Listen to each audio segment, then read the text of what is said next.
तुम्हाला किडनॅपिंगची धमकी देण्यात आली होती आणि 400 करोड ट्रक चोरला घाटामध्ये लुटण्यात आला होता. या संदर्भात आपण पोलीस स्टेशनला तक्रार दिली आहे. नेमका काय प्रकरण आहे? सर, हे 400 कोटीचं प्रकरण होतं. कर्नाटक मध्ये चोरला घाटामध्ये 16 ऑक्टोबरला लुटले गेले. तर त्याच्यामध्ये ते लुटल्यानंतर जे आरोपी होते ज्यांनी हे कंटेनर लुटले ते या कंटेनरमध्ये जे पैसे होते त्यांचा मालक किशोर सावळा, तो ठाण्याचा बिल्डर आहे. तर हे त्यांना माझ्या नावाने फोन करत होते का हे जे जुन्या नोटा आहे त्या आम्ही लुटलेल्या आहे. म्हणजे माझ्या नावानिशी ते बोलत होते का संदीप पाटील उर्फ भाऊ पाटील, मी इगतपुरी तालुक्यात राहतो. आणि माझा फोटो पण व्हॉट्सअपला त्यांनी त्या किशोर सावळाला पाठवला. म्हणे हा आहे मी, म्हणे माझी माहिती तुम्ही नाशिकमध्ये काढू शकता. तर तुम्हाला हे तुमचे 400 करोड रुपये जुन्या नोटा पाहिजे असेल तर आम्हाला तुम्ही 100 करोड रुपये नवीन नोटा द्या, तो अशी मागणी करत.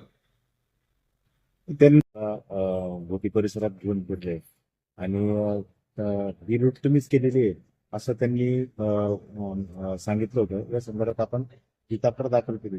पोलिसांची या संदर्भात आता काय भूमिका आहे आणि पोलिसांनी या संदर्भात काय तुम्हाला सहकार्य केलं आहे? पोलिसांनी मला पूर्ण सहकार्य केलं. त्यांची भूमिका योग्य आहे, त्यांचा तो तपासला भाग आहे, त्याच्याबद्दल मी काही बोलू नाही शकत. या प्रकरणामध्ये किशोर सावळा आणि त्याचे साथीदार आहेत, यांना अटक करण्यात आली. आता आरोपी किशोर सावळा वगळता अजून किती आरोपी याच्यात समोर येतील? तर जशी माहिती भेटती मला पत्रकारांकडून की 5 आरोपी पकडले गेले.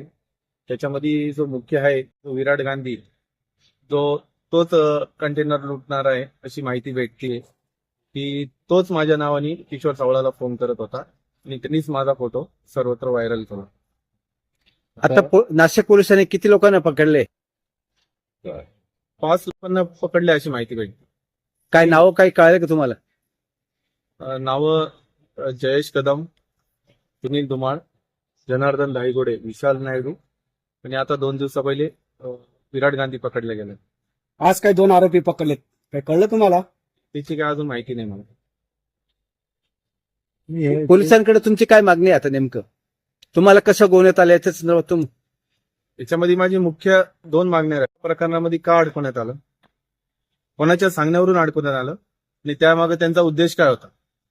आणि दुसरी मागणी अशी राहील का हे ज्या 400 करोडच्या कंटेनरमध्ये जे पैसे जात होते ते कुठून निघाले, कुठं जात होते, कशासाठी जात होते, तो याचा मूळ मालक कोण होता आणि हे फक्त 400 करोड होते का अजून काही जास्त पैसे होते याचा तपास योग्य झाला पाहिजे आणि तो जनतेसमोर आला पाहिजे. रेकॉर्ड येते या संदर्भात हे सगळं जे रेकॉर्डिंग आहे आपण पोलिसांना दिलंय का? हो, मी सर्वत्र मी याच्यावरती पोलिसांनी काय तपास केलाय, काही आपल्याकडनं लिहून काय घेतलंय किंवा या संदर्भात अधिक माहिती काय? माझ्याकडे जेवढे काही पुरावे होते मी सर्व पोलिसांना दिले आणि त्यांचा तपास तो चालू आहे. त्याबद्दल मला काही कर्नाटकाच्या पोलिसांनी काय तुमचे जबाब घेतले का? हो, माझा जबाब घेतला, माझं स्टेटमेंट घेतलं